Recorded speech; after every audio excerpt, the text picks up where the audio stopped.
evening where we have special guests that will be discussing various mental health resources available to the community during COVID-19 and how to access them. Thank you again and welcome.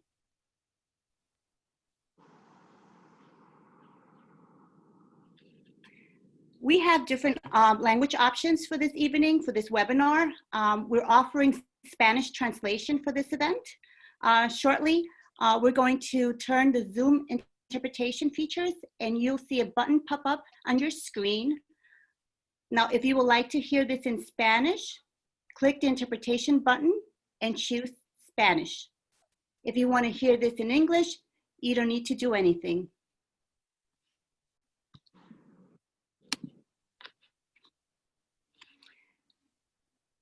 Now, we have three different applications. We have the chat, the raise your hand, and the Q&A. We're going to be putting all the links, we're going to share them through the chat. So just make sure that when you get a chance, you can check the chat when we're introducing different links. And if you're experiencing any difficult audio or video, you could use the raise your hand application. And if you have any questions, please, you can submit your questions through the Q&A Zoom application.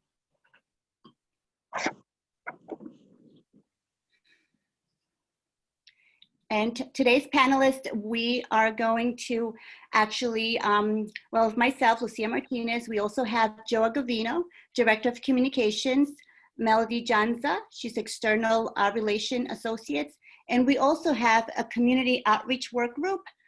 We have Jessica Fernandez, she's Partnership Specialist in Community Engagement with the U.S. Census. We also, Pastor Dante Gudeo, he's from the Seventh-day Adventist Church, Freeport and Russell Center. Daphne Irizarry, President of LILTA, Long Island Latino Teachers Association, and Maria Jordan Awalam. She is from Freeport District Board of Trustees.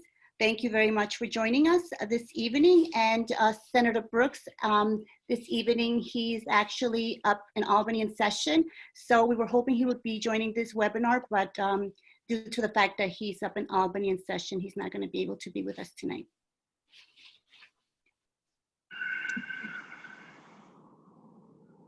And our guest speaker, we have today Frank Romero. He's the founder of Walk with Frank, Inc.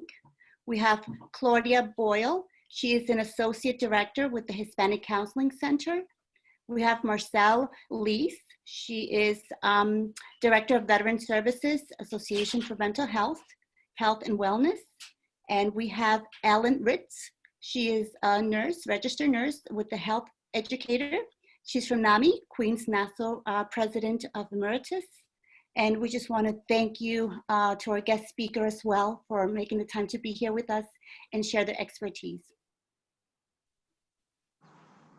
Again, Senator John Brooks, we have our phone number. You could always call us. You know, any concerns or any questions you might have, please feel free. We could, you know, find you the answer to any issues you might have or any concerns. We'll be make sure that we respond to you. We also have two different Facebooks. Senator Brooks has an English Facebook and he also has a Spanish Facebook. We encourage you to please follow Senator Brooks' Facebook page and you will be getting a lot of different updates, current updates, and a lot of different resources. And at this moment, let me introduce you to Frank Romero from Walk with Frank. Frank, thank you so much for taking your time again for being here with us. We really are looking forward to hearing from you again. Thank you. Thank you for having me. I appreciate it. Thank you for everyone listening in and tuning in. We have so many wonderful speakers. I create learning experiences. I bring together primary source people, primary source historians, and education. I use veterans. I bring veterans into the education system. I've created a curriculum called The Experience of the American Soldier, where we use real people, real life stories, and we infuse it into mainstream curriculum. Through this program, We touch on American history, global studies, humanities, psych classes, of course, with PTSD and government. This past year in 2019, I walked across New York State and I spent a lot of time living in homeless shelters. I spent 3.5 months living in homeless shelters with our homeless veterans. And I visited VA outreach centers, VA hospitals, and I really touched veterans almost at every level in New York State. During my walk, I also presented the experience of the American soldier at 24 high schools across the state. And these 24 high schools have embraced it, along with school districts on Long Island that I've previously presented to. And they've embraced the curriculum. And again, we're using living history. We're using PTSD veterans brought into mainstream curriculum, and it's a win-win situation. We're helping the veteran with PTSD, we're helping education, and we're helping to educate our future citizens. I've put together a few sound bites from my podcast series and from my documentary, and it will explain it better. I would like you to meet Keith Dawson. His nickname is Doc because he was an Iraqi combat medic. Doc suffers severe PTSD. He's an alcoholic and he's homeless. And I lived with Doc in Rochester in a homeless shelter this past year. And after I got to know Doc, I invited him to join me in this education program. And so I put together a little clip and we'll explain it better. And so this is Keith Doc Dawson. Melody, could you run that clip, please?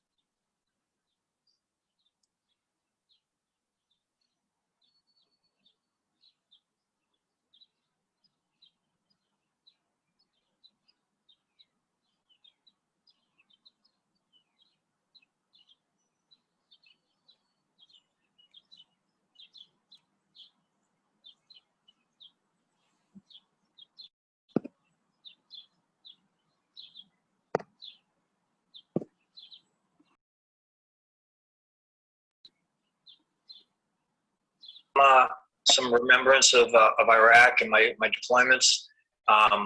The people that pass at the ICU, they're just patients to me. I'm not going to say it doesn't bother me, but it's medicine. You know, people die in the ICU every day, and so I handle it that way. I'm coming up on 2 years sober. I don't think I've ever been this sober this long. And it feels really good, and I attribute that to what's going on right now. To be honest with you, the chaos and the organization that involves that chaos of taking that stability in it. That's what keeps me sober. Of course, I've got my program through the VA and that type of thing, and I also look back at where I was 2 years ago and say I don't want to be that person anymore. The curriculum is a win-win situation. You're helping the student, you're helping the veteran. Let's put the two together and have an education program. You know, every day America produces more veterans with a host of issues. So we could lessen those issues by just having the conversation ahead of time. Perhaps. We've tried everything else. Why not try education? Why not talk about it in real terms, out loud? About a year and a half ago, I became homeless. Some personal issues came up, some legal issues came up, and it was a rough time for me. I'm an alcoholic, recovered. I did make that public because it's important to me for these kids who are leaders. They're going to be our leaders in the future. And amazing program is me talking to them about what I've done, and they all like approached me, some of them afterwards saying, hey, I might join the military. Hey, what military do I join? Or do I want to join the military? So that was a great part of this program. Every time I've talked with the kids in this high school, they really engaged with what we had to say about what this program represents. I wish they had something like this in New Hampshire, to be honest with you, because our young adults who are going to be our leaders someday will get it. Every single one of these kids, in some way, I mean, they started asking questions. They started delving into his private life and his service to our country. Mine, we're both open books. You know, he's a great man, and the program works. It's really going to form our future leaders, both men and women, and make them realize that PTSD is real. It ruined my life to a certain point. 2 marriages, my kids didn't, listen to me, whatever. Now they're back in my life. Life is good.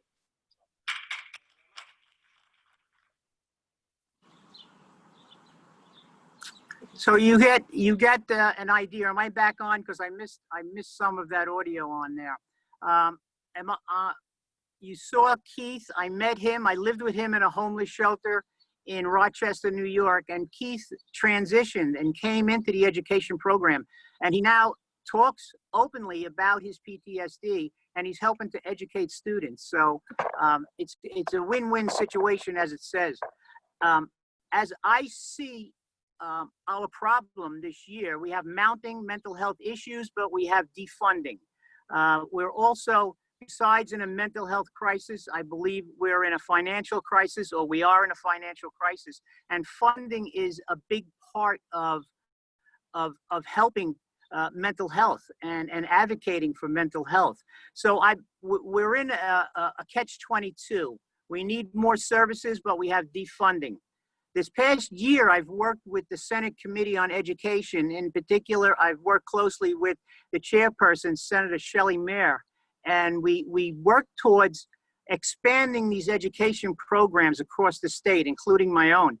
And so I have another soundbite of Shelley, Senator Mayer, talking about education in New York State and what's needed.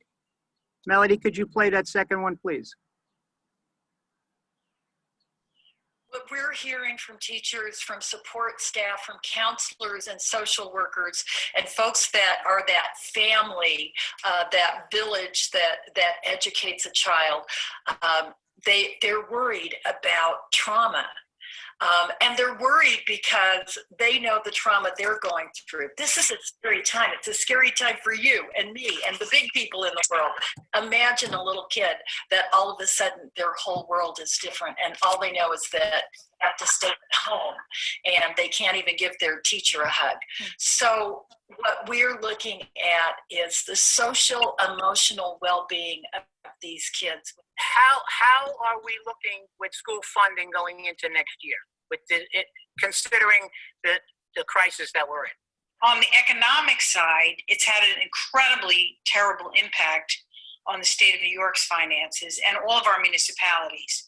So what happened in the budget, and you and I were working towards trying to get some money for programs like yours, particularly for your program, to be part of a statewide effort to talk about what war is really like from a soldier's perspective, which I think is so essential, to a meltdown of the New York economy. And as a result, the funding that I had been fighting for going around the state for schools to get more money came to a complete halt. And what we were faced with was a $10 billion shortfall in this year's budget coming up. So we're in a very tough spot right now, Frank, very tough. Many children had mental health challenges before, which you and I have talked about, and schools really needed the resources to cope with them, particularly in the younger ages.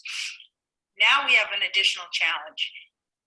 This is traumatic for children. Kids need support to deal with this.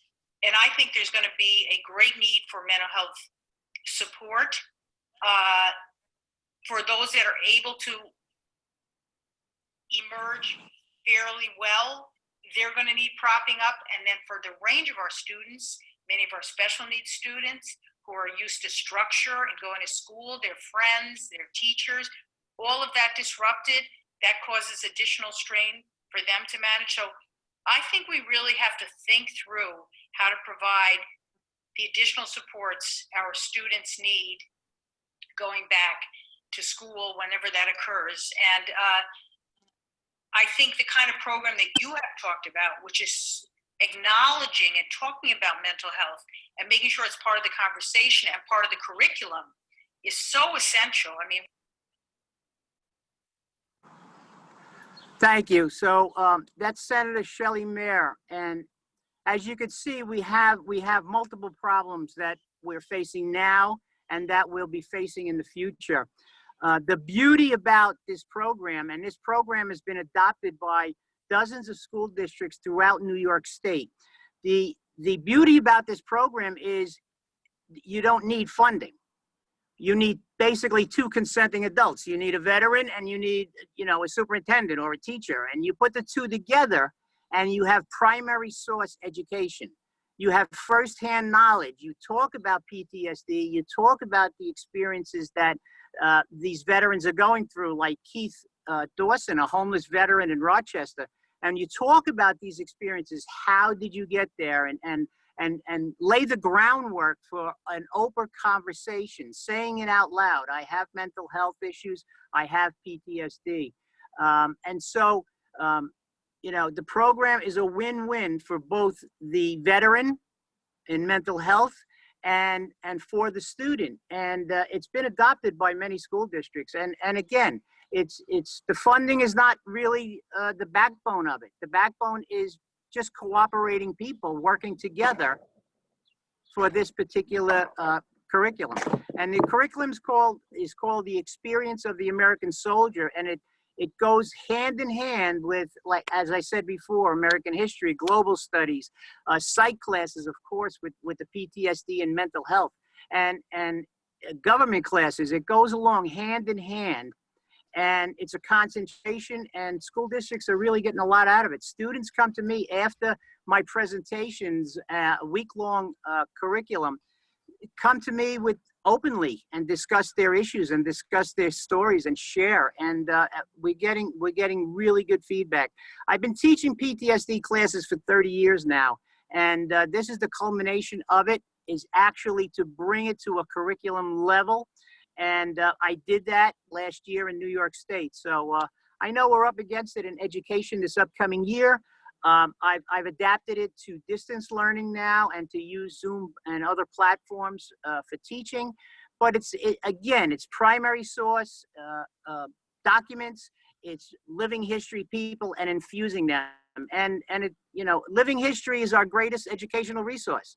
And we don't utilize it in this country. And it's something that we need to talk about. We need to look closely at it. And for me, it's working. So I appreciate everyone listening to me, and I'll be here answering any questions if anyone has it. And thank you for having me. Thank you, Frank. It's really amazing work you're doing, and we really feel encouraged for everything you're doing. Thank you for sharing. Gracias por compartirlo. Okay. Next, we have our guest speaker. Tenemos ahora a nuestro siguiente orador presentador. Now, she's an RN who began her career as an emergency room and ICU nurse. Él es un educador, with NAMI, Queens and Nassau area. And educador de la salud. Ellen, thank you so much for joining us this evening. Ellen, gracias por estar I want to thank you and Senator Brooks and your staff for having me, letting me join this distinguished panel of speakers. I want to tell you that Senator Brooks has been a longtime friend of NAMI, and he supports all people. So it's a pleasure for us to work with him. It's been for a lot of years. So thank you. I'm from NAMI, National Alliance of Mental Illness, and NAMI is a largest grassroots mental health organization in the country. Our mission is to support, to educate, and to advocate for people who are struggling with mental health disorders, their families, and people like teachers. We have programs that go into schools. We have Faith Net Group, which we support faith leaders in supporting their congregations and certainly themselves, and many, many more other people. Our programs are free. They are evidence-based, which means they have real results. And so, we're open to hear. One thing I do want to say before I start talking about anxiety is that we'd love to have people jump in who are bilingual, Spanish bilingual. Our programs are in Spanish, and we need to carry this into the Spanish community. So just a little thing. So anxiety, what is it? We all have it. A feeling of worry or nervousness about something with an uncertain outcome. Feeling like being out of control or that you cannot control something. Is anxiety healthy? Yes, there is healthy anxiety. We all have healthy anxiety, and healthy anxiety motivates. An easy example is a child in school has a test, and so they're anxious, I'm nervous. What do? Well, if I study and I put aside an hour every night before the test, I'll feel more comfortable. I'll feel more in control. If people didn't have anxiety, they would probably enter into more risky situations. When anxiety becomes a disorder, it's when it interferes with your schoolwork, your job, it stops you from moving forward and you from enjoying your life for at least 2 weeks, if not more, and usually more. Anxiety is physiological. I'm not going to get into because I don't have a lot of time, but the body and mind are interconnected. You know, in the old days, they had fight or flight, but it absolutely is, your feelings, your thoughts are all interconnected with anxiety in your body. It's physiological. 2 things to help deal with, many things, but 2 things to help deal with anxiety. Looking at what makes you anxious, looking at it differently. For example, if you look about the COVID situation versus the 1898 and 1918 pandemics, they didn't have probably air conditioning, they probably didn't have medication, and they certainly didn't have communication. And we have that now. And so you can imagine being alone, having to shelter in place and not really having that connection. And connection is a basic human need. Some need it more and some need it less, but it's a basic human need for everybody. The second thing is looking at what you can control and what you can't control. When you look at things that you can't control, you get rid of them. You say, all right, I can't control it. I'm not going to worry. I'm not going to think about that. But then you look at what you can control. And then you decide what you're going to do and how you're going to maneuver through it. For example, in COVID, people are very nervous about catching COVID. And so they may think, oh my goodness, I can't trust everybody out there. You can't control other people, but you can control what you do. And when you say to yourself, I'm going to wear a mask, I'm going to social distance, I'm not going to go out more than I have to. And it gives you a lot more comfort. You're not a victim, and you look at what you can control. And it does make you more calmer and feeling a little bit more confident. So worry thoughts. Thank you for the next slide. Automatic worry thoughts, they're called negative thoughts. We all have them, right? That's anxiety. An exercise you can do when you're upset, mad, sad, or feeling out of control is when you're having those feelings, that anxiety, that worry thought, write it down on a piece of paper. Carry a card with you or whatever. Flip your thought to the opposite and see if the opposite is truer than your worry thought. For example, at the beginning of COVID, we used to see all the time on TV, all the people who died. So then you might think, and I'm going to try to make it a very easy, clear example, oh my goodness, everybody's going to die from COVID. So you write that down and then you flip it. Not everyone is going to die from COVID. And so that thought, the opposite thought, is truer. However, let's say you think that your thought, whatever that may be, is really truer than the flipped thought. So what you do is you look at, again, what you can control and what you can't control about the situation that you're anxious or worried about. And then you let go of what you can't control and figure out what you're going to do to things that you can control. And it really gives you a feeling of not being a victim, but having choices. And you try something, and if it doesn't work, you try something else. Finally, figure out what you're worried about. Let's see, all right, so I already said that, thank you.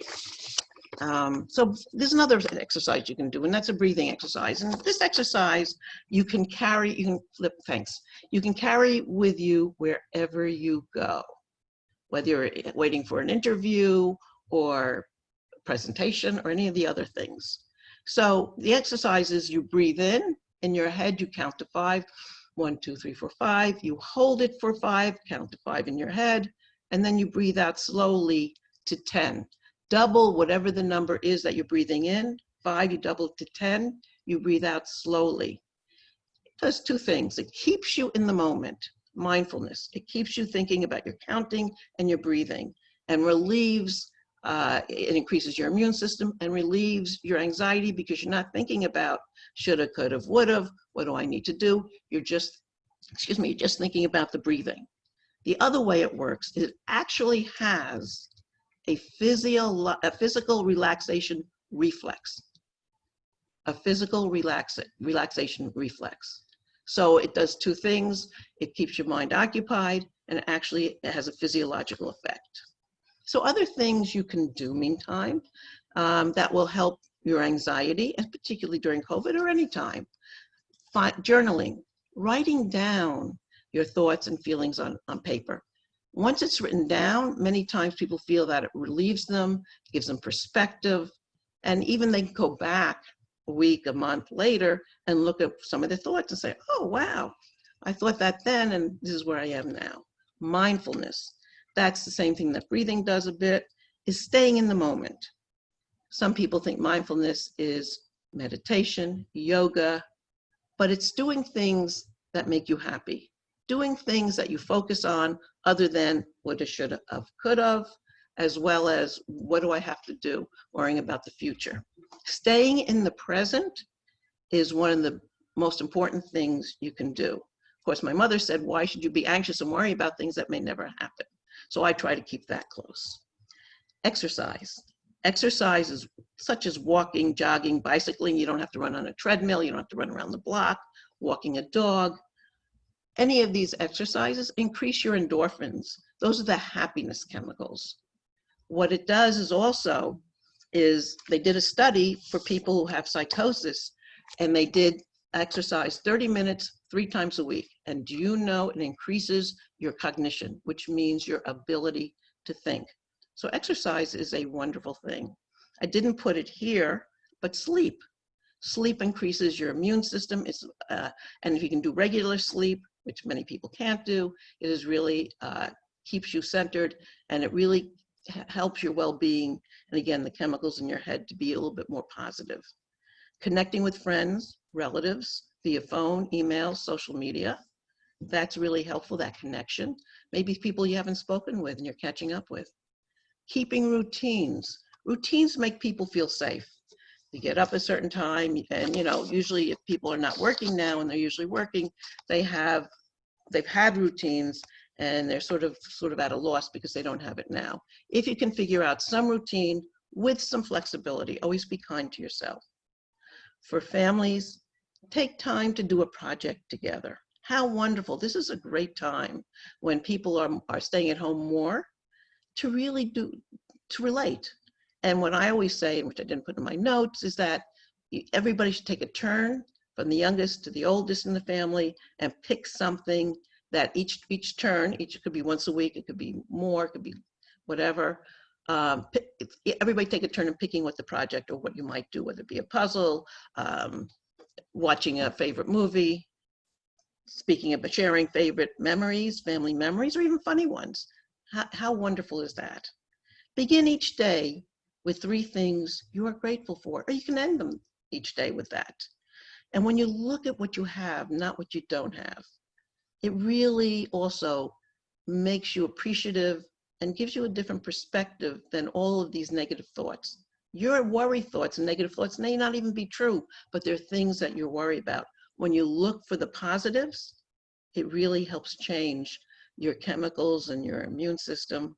For younger children, I'm a sub-school nurse right now. I work in schools. And when I see the younger grades doing acts of kindness, when they begin each day with that, why not do that in your family? Begin each day with, you could do it, or you can do it at the end of the day. What did you do today that was an act of kindness? Or what are you planning on doing tomorrow? Having kids conscious of that creates empathy, creates kindness. Even though it's act of kindness, it is so helpful. Being a good listener. Families, I am telling you, the hardest thing and the best communication technique is to listen. What I say to my families in my classes, many times you assume what there's a behavior or a non-behavior, and I'm going to guarantee you 80 to 90% what you assume is probably wrong. Ask an open question and be a good listener. And you'd be surprised. People have reasons, whether you agree with them or not, why they did or did not do something. My 3 Ps, everybody who knows me and NAMI and beyond knows that perseverance, most people have, patience. Many people don't have. You need to develop that. And positivity. You want to change behavior?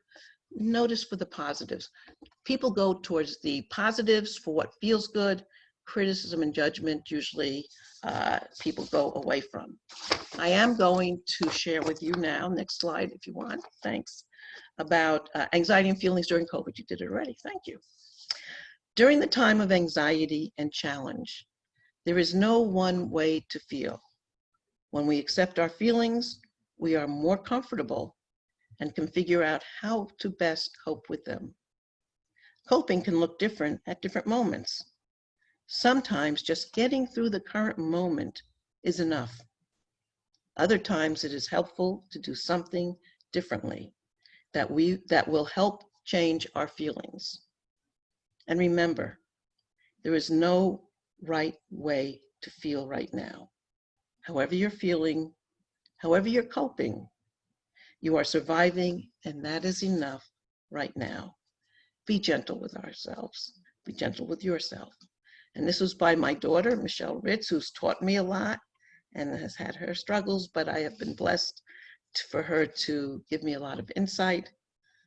And so thank you. Thank you for having me. Thank you so much. You had so many wonderful tips, and we are grateful for that. That's one of the things that I'm grateful for. You mentioned that we need to begin or end, right, with something that you're grateful for and thinking positive. All those are wonderful things and bring joy and a smile into your life.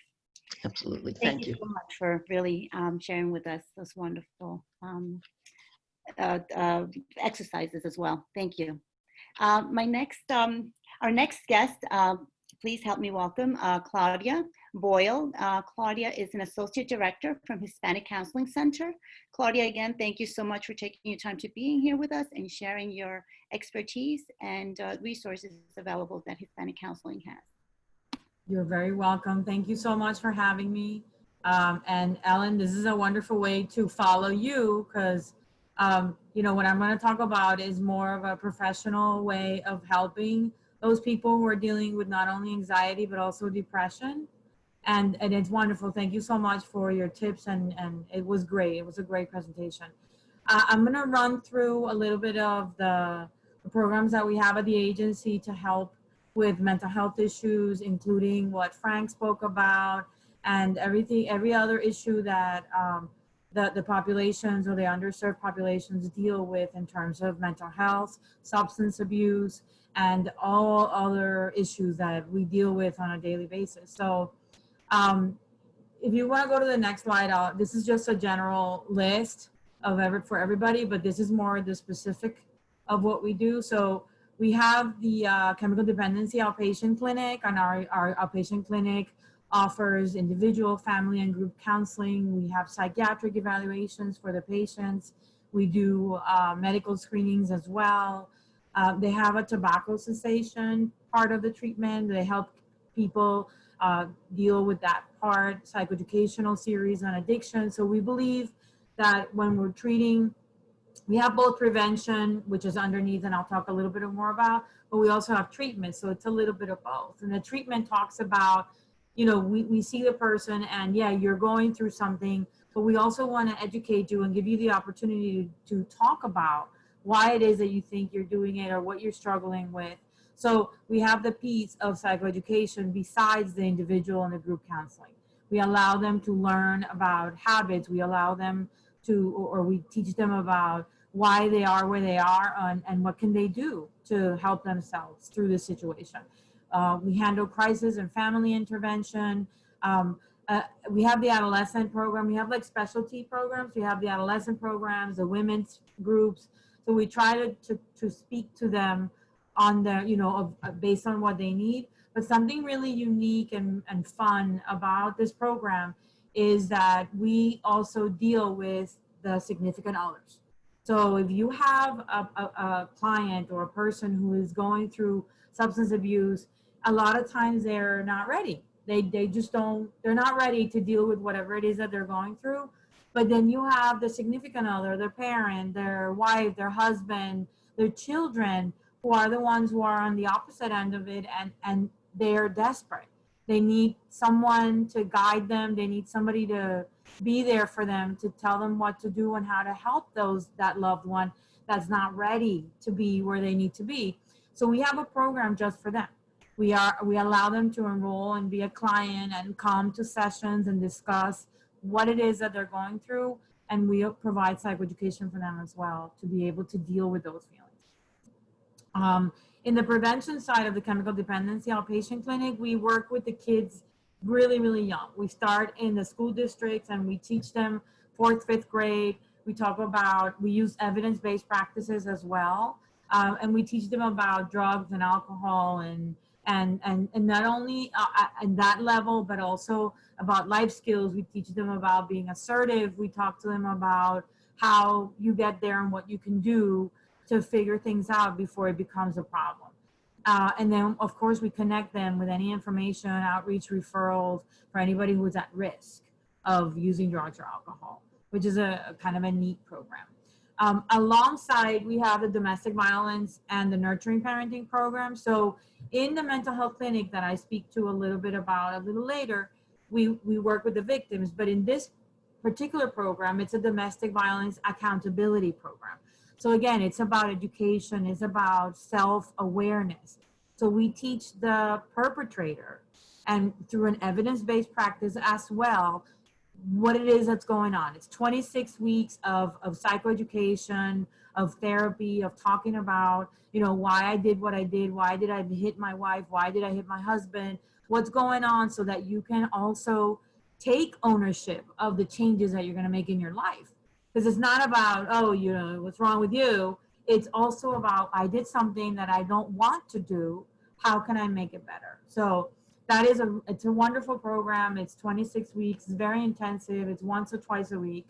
And some of those perpetrators have issues with parenting because either the situation happened in front of their kids, or the victim or their wife or spouse was present and the kids were there. So they also require a kind of a nurturing parenting program, which is also an evidence-based program.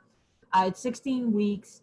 They do a weekly session, and they talk about how their behavior affected their kids and what they can do to improve so that they can be better parents, so that they can deal with those situations. So it's a very comprehensive program. It all works together. In some cases, domestic violence happens with alcohol, or they were under the influence of something. So then we have the program working together as a unit so that they can address whatever issue. Donde pueden tratar varios problemas. So next slide. Our next program, it's the mental health clinic. I'm pretty sure Melody will go to the next one. Melody? Oh, there you go.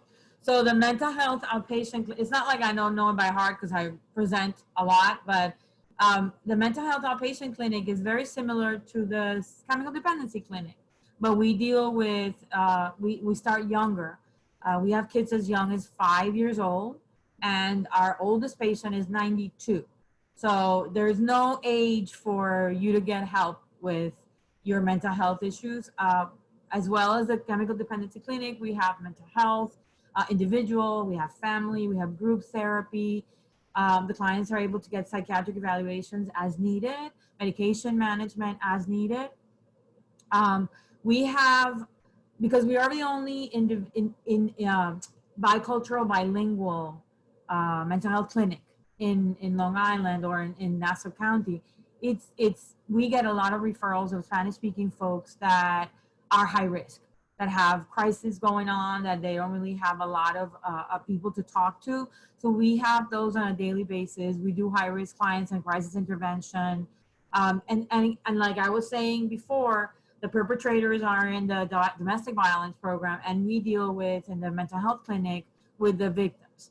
So we have groups and individuals that to deal with those sense of violence and being a victim of situations like that, and what they can do to deal with those situations. A lot of the things that Ellen says, that she mentioned, are a lot of the things that we use as for them to use at home as a practice exercise and deal with their anxiety, their depression, their stress, all of those. So it's wonderful. And then we have a consumer advisory board, which I think is great. It's clients, either current or past, that feel that it's important for them to speak out and say something about what they went through or what they're going through and provide some feedback for us. You know, how is it that we can make the services better? What is it that we could do? So it's kind of like a consumer advisory board, and we get advice from them about what's the best way to help them, the community, and improve the experiences that they have. For a lot of mental health clients who are considered, it's called SPMI, severe and persistent mentally ill, are people who are dealing with very severe diagnoses that are going to be with them for a lifetime. So we have a program called the Supported Housing Program. A lot of those folks are not able to get housing because of the situation, because of their job history, because of so many issues that they deal with that prevent them from being stable, from having what the renters are looking for, correct? So the Supported Housing Program, it's wonderful. It's a program that allows them to live independently in their own home, in their own apartment, and they only pay 30% of their income, and we cover the rest in the agency. So it's a really great program. We have 30 units that they live in their apartment, they are independent, they have, you know, we help them with whatever they need along with the landlord. And we advocate for them if they need to, like if they need to go to treatment, if they need to get any additional services. So it's not case management per se, but we do help them with a lot of their needs. If it's a furnished apartment, they live on their own. So it's a really, really good experience for them.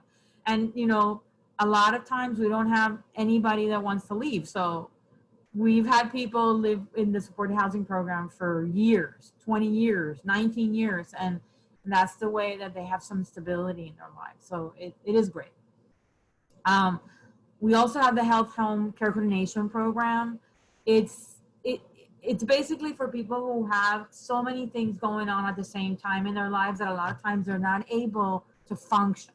So these care coordinators, they help them. You're 18 years or older, and they take care of things that you need on a daily basis, on a monthly basis, any appointments, anything that you need help with that you're not able to figure out, paperwork from social services, which we know it's super simple. It's not complicated at all. So they are able to get somebody to help them figure out if they have any, if they're, you know, eligible for benefits, if they can get help with this or help with that. So it's a wonderful, wonderful resource to have. And then on the other side of the spectrum, we also recently got a grant called the Regional Prevention and Support Services Initiative, which is to help people with either that are either at risk for contracting HIV because of the way they live or because of the relationships they have, or those people who are already HIV positive that might need support in the same kind of way as that care coordination program, but is more specific for the needs of that population, the way they live, and the PrEP, the testing, any other medical appointment. So the idea is for them to remain healthy throughout their lifespan once they've been tested positive. And those of them who are at risk but haven't been diagnosed, and we can help them hopefully prevent from getting the diagnosis and get services that they need in order to help them accomplish that. The other program is called the Ryan White. Ryan White, I don't know if you are familiar with it, but it's a project that services people with HIV and AIDS who are living with the diagnosis already, but it provides free mental health services for them. They have psychiatric evaluations, medication management, they get referrals for coordination. We do crisis intervention for them, especially during this time. It's been really, really difficult for a lot of them because it's a stigma. It's, you're HIV positive and you don't want people to know. So on top of that, you get sick with COVID. It's been really, really strange for them and very, very hard. A lot of them have experienced anxiety, but thank God we're able to help them provide individual, group therapy. We support whatever they need. And as I said, crisis intervention, and it's all free of charge. So it's a very helpful resource for these patients that are HIV positive. Thank you. Next slide. And then we also work with the youth, which is where I come from. I was a youth and family program coordinator at the agency before I was the associate director. So this is kind of dear and near to my heart. We work with the youth in the Hempstead School District, basically, but we don't close the doors to anybody. The only reason is because we're closer to that district. But if any neighboring districts want to come, they're more than welcome. So we have an after-school teen drop-in center. It's fabulous. It's a whole basement. It has tables for them to work. It has whiteboards. It has computers. They have games they can play there. It has a pool table. If they want to do theater, they can. So it's really, it's great. It's open from 2 o'clock to 7 p.m. Monday through Thursday. Kids can just come in, they walk in, they do their homework, and then they have after school activities right in there. They have boxing, they have yoga, they have workshops, they get a lot of information, and it's free. And also we work with the parents. We do, of course, crisis counseling. We have a direct link with the mental health clinic, the substance abuse clinic, or any other program within the agency if they need to be referred, either them or their parents. And then we have a parental education workshop series that we do every school year with the parents once a month. They come in, they do different activities with the kids or by themselves, and they get progress reports. We have direct contact with the schools. So we talk to them on a daily basis about the kids and about their progress. So it's a wonderful program. Alongside of that, we have the Empire State After School Program, which is a grant that we got from Hempstead School District, and we provide support to newly arrived kids. So any children who have traveled to the United States and they're immigrants in the last 3 years, they would qualify. So they get free tutoring after school. They attend a support group after school, and the parents get the support group as well. We focus a lot on the regions, on the ESL, on math, on science, literacy, and it's just the kids feel that it's one less thing that they have to worry about in their acculturation process. They feel like it's all Spanish speaking teachers. They all work in the Hempstead School District, so then they just transition to the afternoon. They get help with their English, with their subjects, their anything that they need. And then they also have the support group. And when we are able, we take them for recreational activities. We take them on a trip or somewhere where they can get to know the place where they live. Alongside with that, we have a summer program for those kids that we have as well. It starts age 6 to 17. It's running right now. Right now it's remote, but we're doing really cool activities. The kids are learning how to code. Some of the other kids are learning arts and crafts. I mean, it's a really interactive program. We have 35 kids that are attending, so we're able to reach them even though this is a difficult time. And last but certainly not least, we have the family peer support services and the planned respite. This is literally what it says. It's like breathing. It's taking time for yourself for a little while.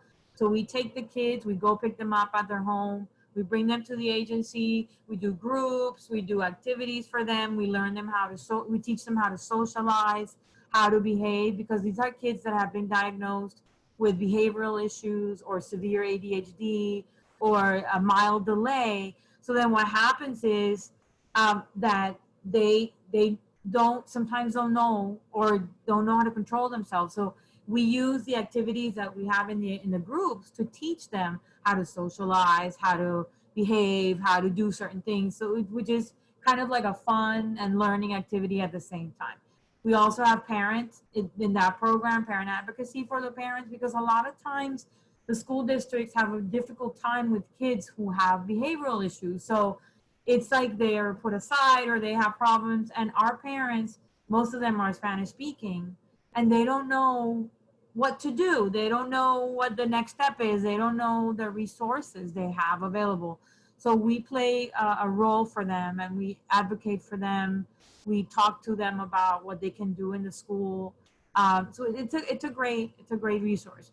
And then we have the annual parent conference. We do focus on mental health and substance abuse issues.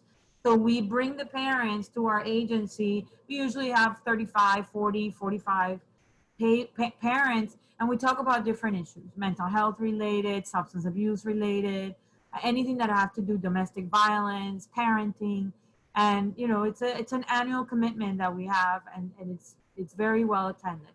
So in a nutshell, that is the Hispanic Counseling Center. We've been around for 43 years.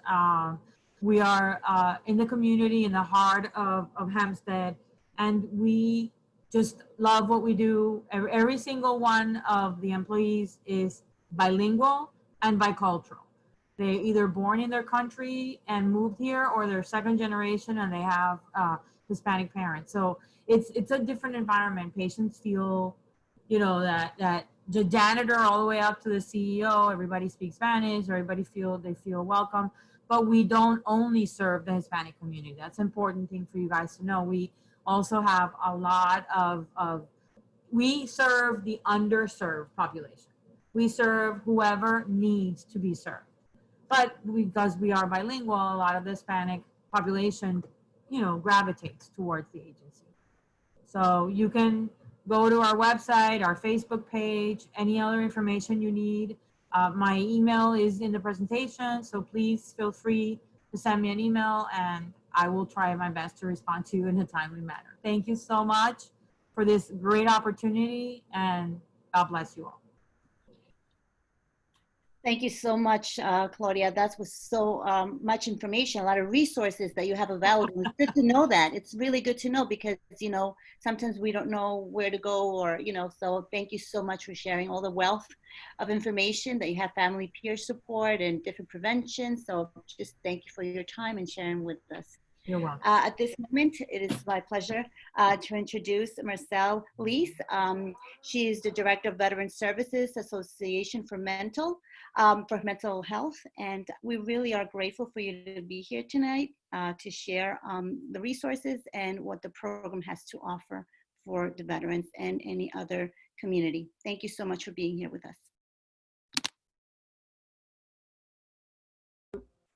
Thank you very much. I appreciate my fellow guest speakers, Senator Brooks, office and staff.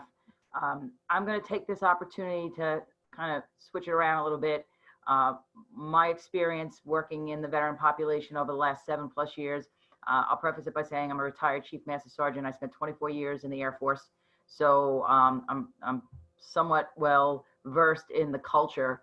And my experience since I've been out of the military is really to speak to the community on the population, the needs, the risks, and how we can come together as a community to support people that have served our armed forces. Next slide, please. So just to briefly go over a few points about veteran culture and mental health.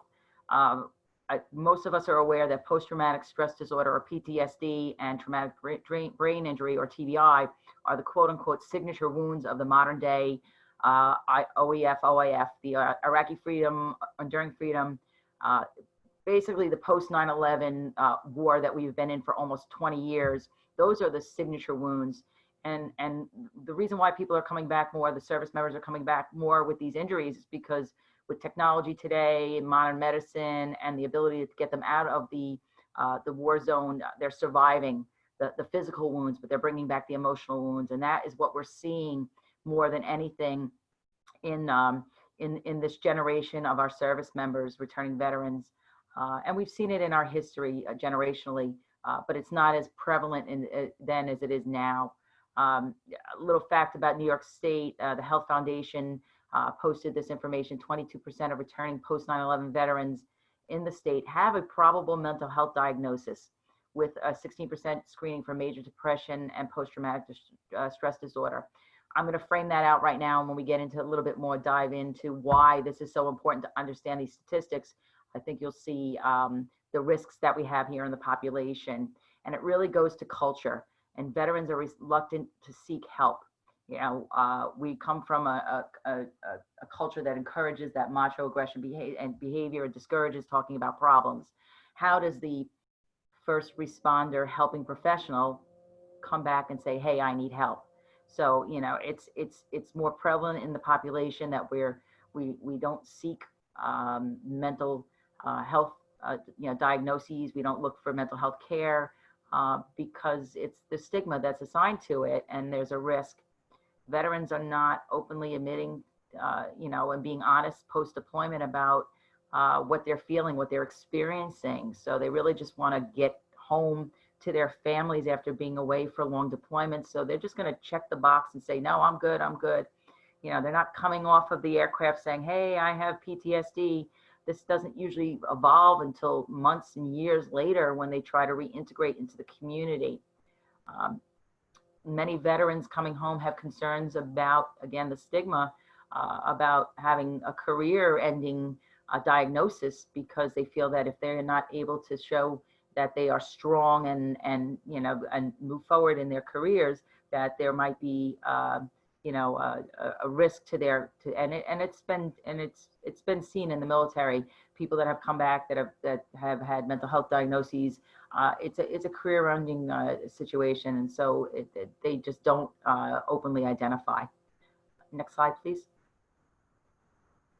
So why is this important when we talk about the mental health of our veterans and our returning service members? It's really to the risk in the population. There is an increased risk for suicide as a result of mental health issues. Veterans are prevalent. They know they have access to lethal means. And although the acceso a sustancias, they've talked about the statistic being 22, then it was 20. I researched it last week. It's down to 17. But our message is that one is one too many. One suicide is one too many. Other risks in the population go to substance use disorders.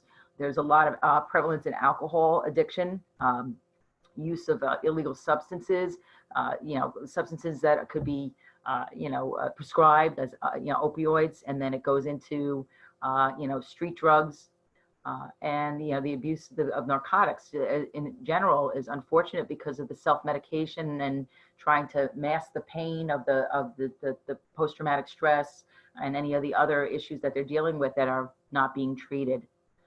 There's also, unfortunately, a high risk of homelessness in the population. My agency has, we have a homeless shelter in Yaphank, which is somewhat mid-Suffolk County, a 23-bed men's shelter where we see a lot of homeless veterans that come through with co-occurring mental health and substance use disorders, that we're working with them to move them forward in their journey. We have permanent housing. We have 7 permanent houses in Suffolk County that house them with case management and other services through the VA and in the community. We have, so we have this network of providers within our agency and outside the agency that are able to help them through this, but that is a risk right now. We're seeing an uptake in the homeless population, especially during COVID right now, because so many of them were working paycheck to paycheck, and now if they were in non-essential positions in, you know, in the community, were furloughed, and now they're out on the street. So we're definitely seeing an uptake of need in that population. Next slide, please. So talking about Long Island as a region, it's important to recognize that Nassau and Suffolk together are home to over 125,000 veterans. That's the ones that are listed in our community. We have one of the highest percentages in the state, in the nation rather. We don't have active duty bases on Long Island, so that goes to not accessing on-base services. Not all veterans, in fact, the majority of veterans do not seek VA services. So it really comes to a community of understanding what the culture is, where the resources are, and how to do the handoffs to seek the help that they need. We've seen an increase of up to 35% in military enlistments after 9/11. And the Guard and Reserve units here on Long Island have played a major role in the OIF, OEF conflicts.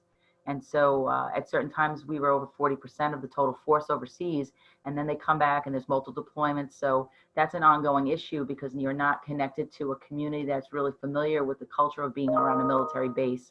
And so we really have to work hard as a community resources to be able to understand and adapt to the situations that they're coming home to. Next slide, please. So the impact, again, COVID-19 has had from what we're understanding in the few short months that we've been dealing with this, although it feels like it's been a year already. We already know that social isolation can increase the risk of alcohol and substance use. We know that increased stress on an already vulnerable population can increase the risk of suicide. Veterans who live on a small disability pension or compensation benefits may be less able to sustain themselves during this period of self-isolation. Managing anxiety through exercise and relaxation strategies are in isolation need to be available. We've heard a little bit about that today. And we also know that technology must be leveraged to disseminate medical and mental health programs and tailor them to the veteran's perspective. So these are things that we're looking at right now. What we know are causational and things that are resulting of what we can do to help them. I looked into some research right now. There is some research going on right now with the Journal of Military and Veterans Family Health.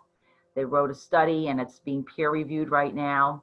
And just some of the highlights I wanted to put out there on that is risk-taking behavior is common with those with PTSD, and they may develop a fatalistic attitude to the future. Hence, there may be challenges encouraging those suffering from PTSD to self-isolate. So what we're seeing here right now is that these folks that are already in a population that has the propensity to self-isolate is doing more so right now because of COVID, because of the fear of being out in the community.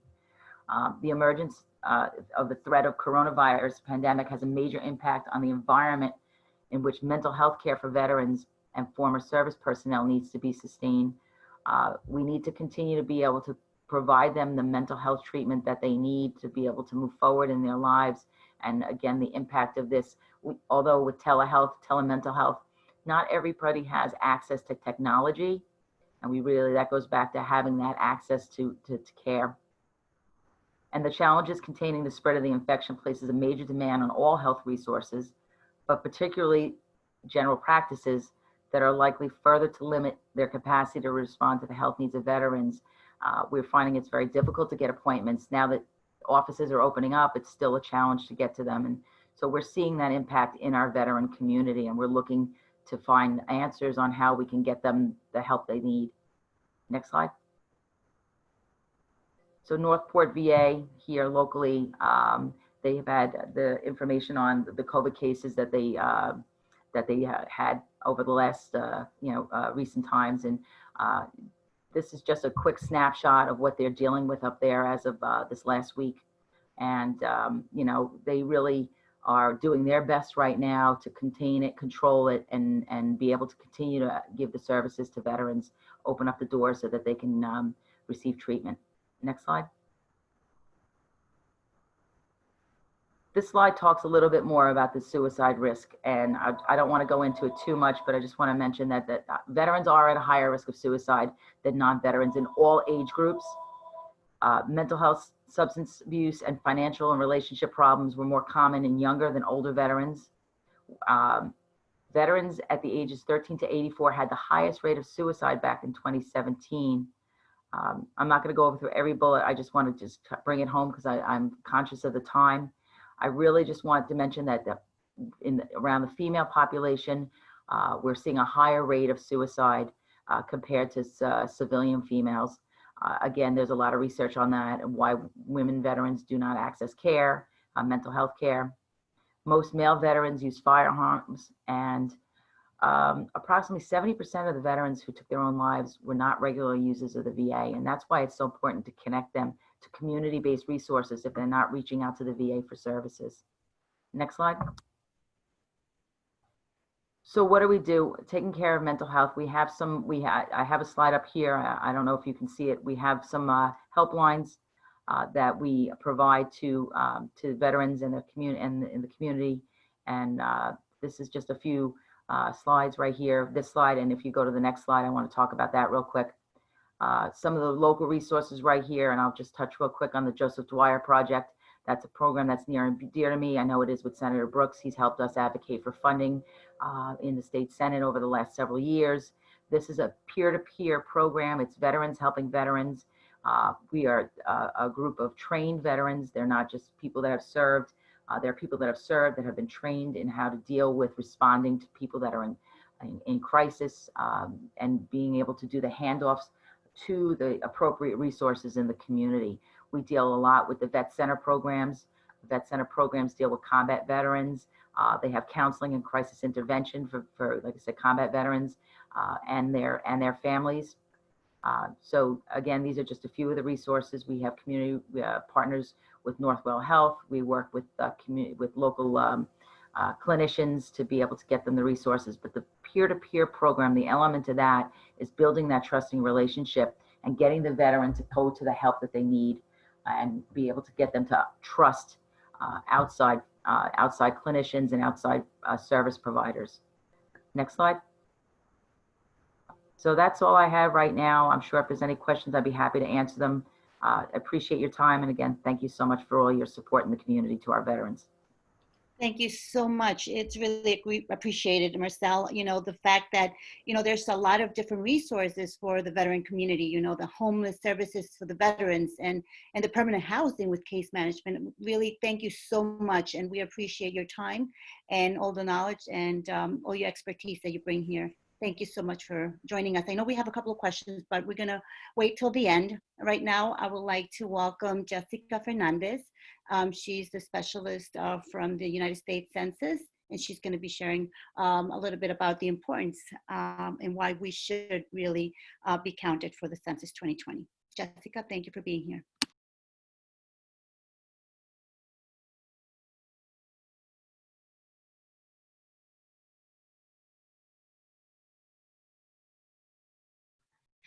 Thank you so much to the Office of Senator John Brooks for give us this opportunity to briefly explain about the census. So the census is happening now, so we can help our community to receive the federal funding that we need for the next 10 years. Next. It's not too late to respond to the census. We can do it online, we can do it by phone, we can do it by mail, and this avoids the risk to send enumerators to the field. In this case, the questionnaire came in Spanish and English, but we have 12 languages available, so you can call or you can do it online. Next. We have the phone numbers that you can call, and that way you can complete the census online, or if you have by phone, or if you have any question. So all the census questionnaire is very simple: the name, address, phone number, the age, where you live, if you rent, the relationship with the owner of the house. Doesn't take more than 10 minutes to complete the census.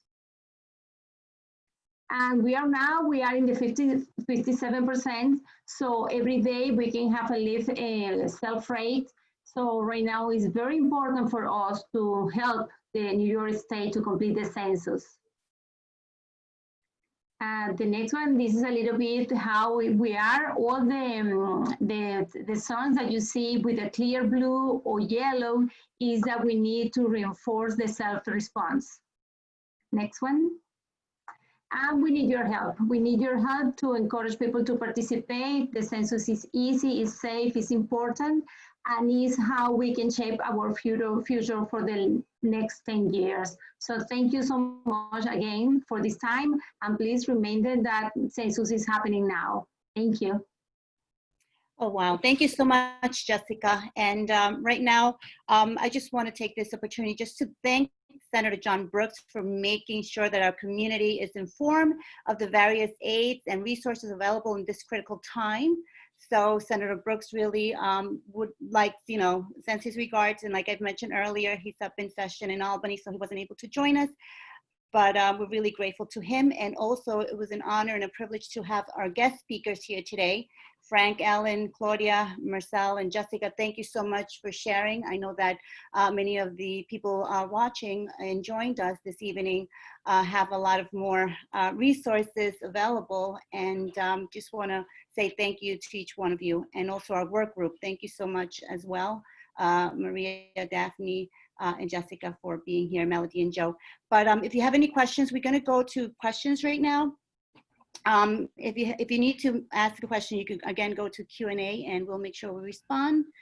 So right now, I'm going to go. Lucia, I'm very sorry to interrupt. If we can just hold off for 1 second, we just wanted to add on, if we can very quickly go around to each of the panelists and just take a minute to explain or let us know how the community can access your particular programs during COVID, during this particular crisis, so a little more specifically. Just take a moment, if you wouldn't mind. We'll start with Ellen. You're on, I'm sorry. Yep, there you go. I got it. Thank you. First of all, thank you. I did not really tell you a lot about our programs. We have many. We have Homefront, which supports the families of veterans. We have Ending the Silence, which goes into school and supports not only the teachers, but high school, middle school students. We focus on 2 parts, if you don't mind just taking a minute just to tell you, because it's important for you to know. So if you want to access our programs, we have support groups for families as well as people who are struggling. We also have classes for classes to help people understand, for the family as well as the people struggling. And just a couple of sentences about the family. They are the most important people in people who are struggling's life, and what you say and how you support can help and change everything. Help the person move forward easier or slow it up. And those are many of the things that we teach. NAMI Queens Nassau, it's also in New York State, but we're talking about NAMI Queens Nassau here. And you can reach us by namiqn.org. It's our calendar, or you're certainly welcome to call me. I think that's my phone number. Call me or email me on what's on the information there. I take helpline crisis calls and much more. So, and do a lot of the programs, as well as we have many other places. They are out in Suffolk, many in Nassau, and many in Queens. And so there are different places. Now they're mostly on Zoom. And we look forward to really supporting people, all people who are struggling, and their families and the teachers and the vets and everybody else. Thank you, Ellen. I appreciate that. Claudia, can you just give us a quick overview of how during the crisis you can be reached, or your programs can be reached? Yes, of course. Again, you can reach our information in the website. Every information is there, but if you need to reach us, we have a 538-2613 number. It's on the slide. And if you call after hours, there are social workers that are on call for emergencies for our patients, for the clients that are registered in the clinic or in the substance abuse clinic, or if you have a question or anything like that. So we have a Facebook page. You can send me an email. There's also info@hispaniccounseling.org, which any of the secretaries will review and forward if it's necessary. So there's no way I can hide. Thank you, Claudia. Marcel? Unmute, yes. I put it in the chat, but just to share, we have a website under the Association for Mental Health and Wellness. The veteran programs are under Suffolk County United Veterans, and that is www.scuv.org. So scuv.org. We have information on our housing programs, the emergency shelter, the veterans peer-to-peer. We also have funding to help with immediate assistance through United Way grants. We have peer training. So there's a multitude of different things. Once we get back out of COVID, the peer-to-peer program, we do social activities, which, by the way, the peer-to-peer, the Dwyer peer-to-peer is all free of charge. Veterans can come into the program at any time. We hold group activities, we do individual engagement, but you can find out that information on our website, the scuv.org, or you can check out our Facebook page. If you look at the Joseph P. Dwyer Veterans Peer Support Project. You'll find our Facebook page is very active with information and resources. So again, thank you for the time today. Thank you, Marcel. And you know, I can say that the Dwyer program is just an amazing program out there, and the Senator is obviously a big supporter for that. So, Frank, if you could give us a quick overview of how best to reach you and your organization. You're on mute, Frank. Sorry. Hold on. There you go. Can you? Yep. Am I we okay? got you. For the upcoming, starting with the 2021, really in the fall, upcoming education programs will be available throughout New York State.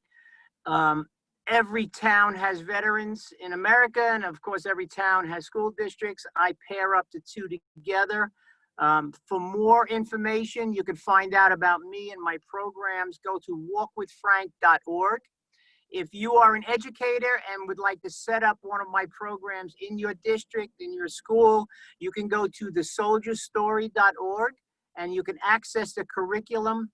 Again, it's a reality-based education program where we infuse veterans and into real-life education programs, and it's an actual curriculum. It's the first one of its kind in the country. There's not another one like it, and we have it right here in New York State to be available. So I welcome any feedback, any questions, and any input. You can go to my website, and my contact information is there. And thank you very much for having me. I appreciate it. Yeah, and thank you, Frank. And for those of you that aren't aware, last year Frank walked across the entire state of New York to shed light and focus on veterans and the issues that they deal with. So thank you again, Frank, for everything that you do. Since I have you, just want to give a little shout out in the questions and answer section. We have in attendance today Gary Glick from the Jewish War Veterans.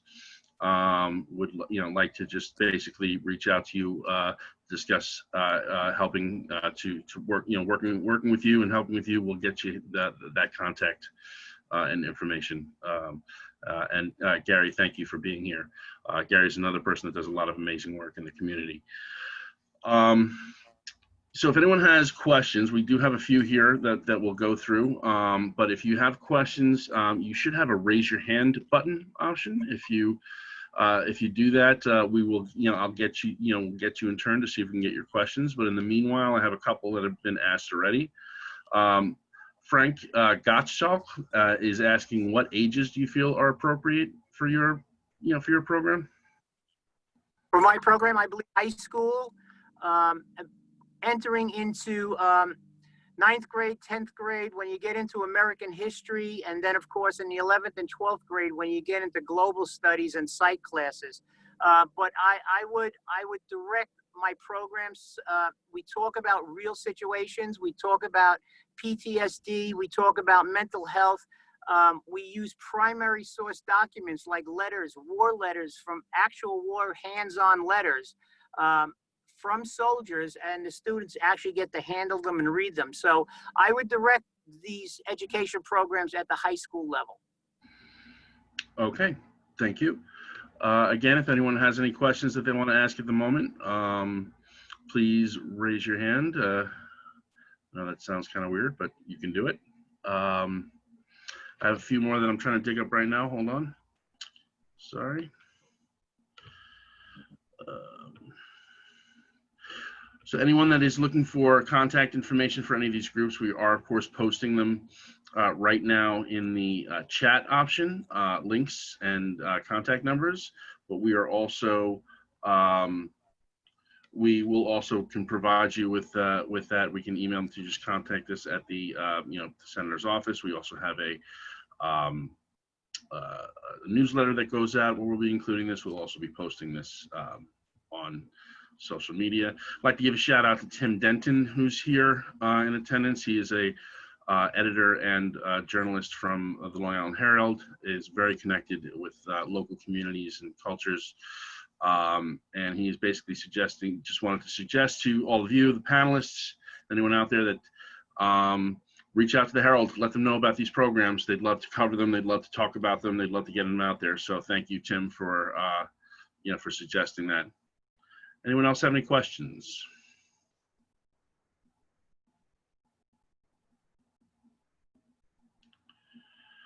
All right, we'll just take one more minute. Hold on.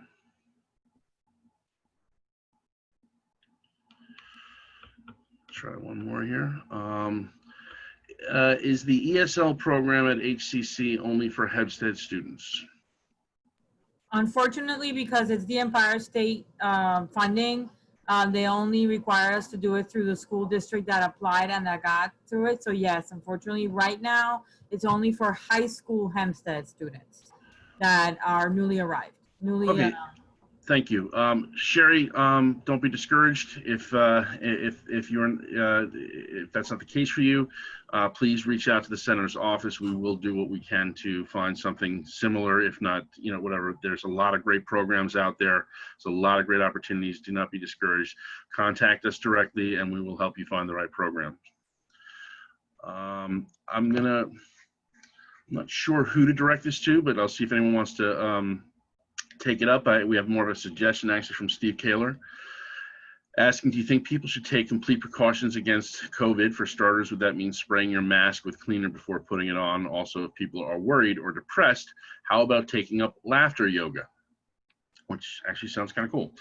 I would think the first part of each class would be with loud beat music where everyone starts clapping and stomping. Soon many are laughing and plus talking, since happiness and physiology have been triggered together, and the subconscious mind takes this literally. So that sounds cool. Laughter yoga, great band name.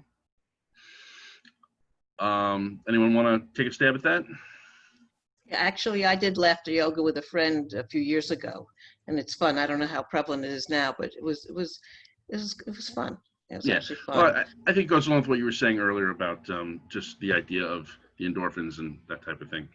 The other thing about spraying the mask, probably what I would recommend is when you take off the mask, you just let it air out for if you can, 24 hours or as long.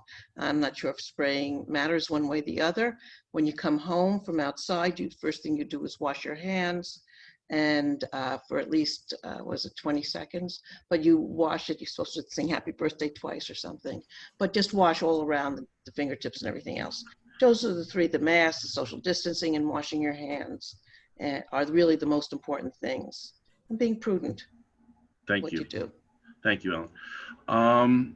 All right, let's just, again, if you do have questions or anything that's not specifically towards you, or you want to find out more information, please email us at Brooks, BROOKS at nysenate.gov. Once again, Brooks at nysenate.gov, and we will send you out transcripts of this and information and the recordings and all of that. Also, just to add on, Marcel would just like to add, the Association for Mental Health and Wellness also has a grant to deliver mental health first aid training. During COVID, they were on pause, but looking to move it to a virtual training situation. So that's something to look out for. All right, since there doesn't seem to be any more specific questions, we do have a poll that we're looking to do. So I'm going to actually send it back to Lucia right now. Thank you for putting up with me during this brief Q&A session. Thank you so much, Joe. I appreciate that. So like Joe mentioned, we do have a webinar feedback poll, and we're going to ask Melody if she could please activate it. 2 questions. If you could please just take a moment to answer them, because this will help us to bring you more resources in the community of different topics that you might be interested in listening from. So please take a moment to answer just 2 questions so we can better assist and give you the resources that the community needs. And again, thank you so much for joining us, all our guest speaker, our work group, Senator Brooks staff. We're really grateful that you took your time to really be with us tonight. And just so you know, while you're completing the poll, we will be having another webinar, which is the second part to the mental health. And this is the resources for parents and children. But I encourage you all that are listening right now to please join us and share the information with others. We will be sending you flyers and the information as we get closer to the date, but please, I encourage you to please share and go to Senator Brooks' Facebook page, and you will also find all the upcoming events as well, and a lot of helpful information. Again, thank you, and we hope to see you on our next Senator Brooks webinar, part 2, mental health. And that would be mental health support and resources for parents and students. But please, you're all welcome to join us next week. Thank you so much again, and have a blessed night. Thank you, Lucia. Just really quick, just wanted to let everyone know what the outcome was of the poll. Thank you, Lucia. We're very happy to hear that 100% of you found it very helpful. You enjoyed our webinar, so we really appreciate your time. And additionally, about 72% would like to hear about health and testing. 56% about reopening updates for schools. 44% of Part 2 for small business support and services during COVID-19. 2 weeks ago, we had our small business webinar, and it was a huge success. So we will definitely be looking into putting together another one. And 28% would like to hear about the census participation update. So as Lucia mentioned, feel free to follow us on Facebook, join the newsletter so you can receive our updates, and you can see when our upcoming webinars will be.